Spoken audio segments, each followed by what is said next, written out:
So you've been a gamer kid, you've grew up in the 80s, the 90s and now into the 90s, and you've been playing video games for say maybe the past 20 years or so, maybe a little less, maybe a little younger. But why should you buy Rise and Shine from Adult Swim Games, developed by Super Mega Team? Well, let me tell you a little bit more about why you should. Well, firstly, the art style is incredible. They've got an absolutely amazing art direction. This all comes from the art directors involved in the title, previously working on such hits as Plants vs Zombies, so you know where there's a little bit of calibre there in terms of the art direction. And this 2D platformer has got hand-drawn elements across the background.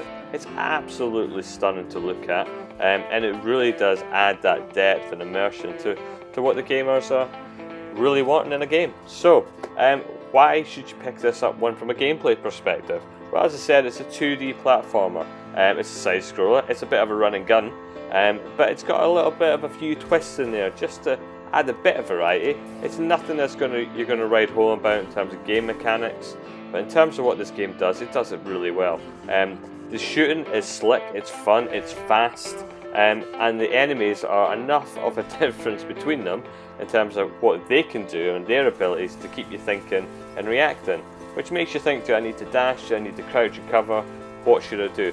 The game will force you to think through what you're doing, which is really nice. And the reason why it makes you think about what you're doing is because it's so goddamn difficult. This game is really going to have you throwing the controller out the window the odd few times, but once you suss it, once you get the patterns, like any good game with an element of difficulty, you'll be on a hide into a great thing. So let's talk about some of the other aspects that you've got going in Rise and Shine. So firstly, you play as a character called Rise, which is a very odd name for a person, and you equip yourself with this gun called Shine.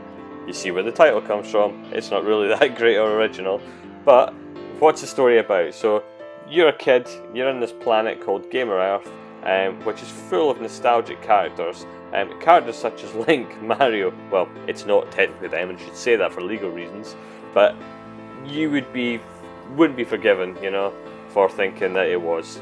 So, excellent game in terms of what it does to bring back some nostalgia. My real worry with this is that it spends so much time trying to be nostalgic and make cheeky little Easter egg references that they don't become cheeky after a while and become blatantly obvious, and for me personally I think they're borderline complete rip-off.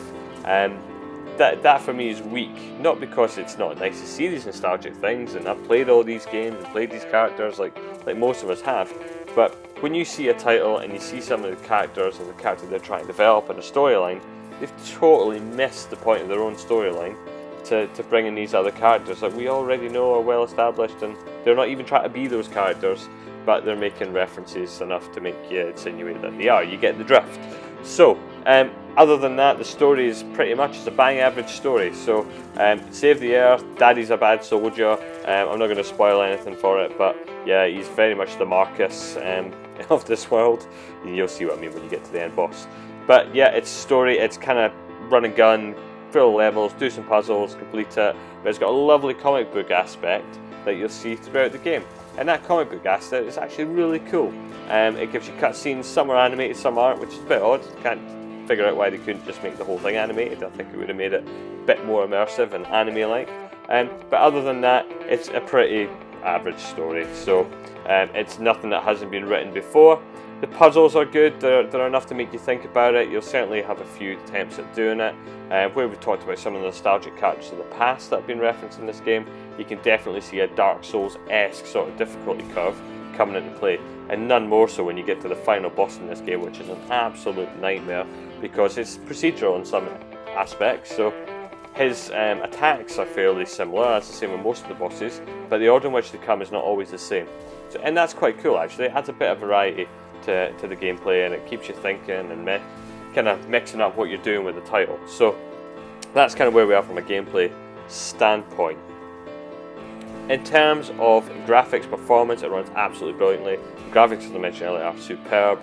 Sound design is pretty cool. It's got an alright soundtrack. It's fairly repetitive by the end of it. Certainly when you're dying and respawning a heck of a lot, you're going to feel that way.